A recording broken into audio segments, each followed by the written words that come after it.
Noida police का barricade तोड़कर दिल्ली की ओर बढ़े किसान, अब डीएनडी पर पुलिस की तगड़ी बाड़बंदी। संयुक्त किसान मोर्चा एसकेएम के नेतृत्व में हजारों किसान नोएडा से दिल्ली की तरफ कूच कर रहे हैं।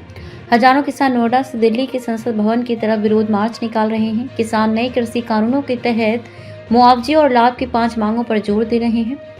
प्रदर्शनकारी किसान नोएडा के दलित प्रेरणा स्थल से बैरिकेडिंग तोड़कर आगे बढ़ गए हैं। आपको बता दें कि दिल्ली के संसद भवन में शीतकालीन सत्र चल रहा है। ऐसे में पुलिस के सामने प्रदर्शनकारी किसानों को रोकना बड़ी चुनौती है। किसानों के विरोध प्रदर्शन के चलते पुलिस ने दिल्ली एनसीआर में बैरिकेड लगाने और रोड डाइवर्ट करने सहित सुरक्षा उपाय बढ़ा दिए हैं।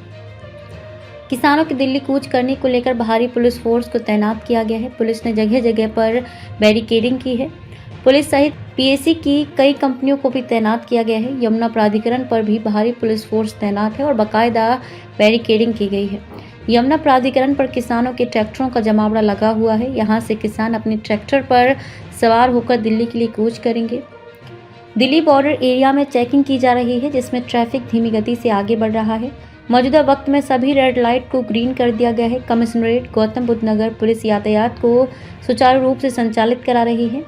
चिल्ला बॉर्डर से ग्रेटर नोएडा की तरफ जाने वाले लोग सेक्टर 14A फ्लाईओवर, गोल चक्कर चौक, सेक्टर 15 संदीप पेपर मिल चौक और झुनपुरा चौक से होकर अपने डेस्टिनेशन तक पहुंच सकते हैं। डीएनडी बॉर्डर से दिल्ली जाने वाले लोग फिल्म सिटी फ्लाईओवर से सेक्टर 18 होते हुए अपने डेस्टिनेशन तक पहुंच सकते हैं।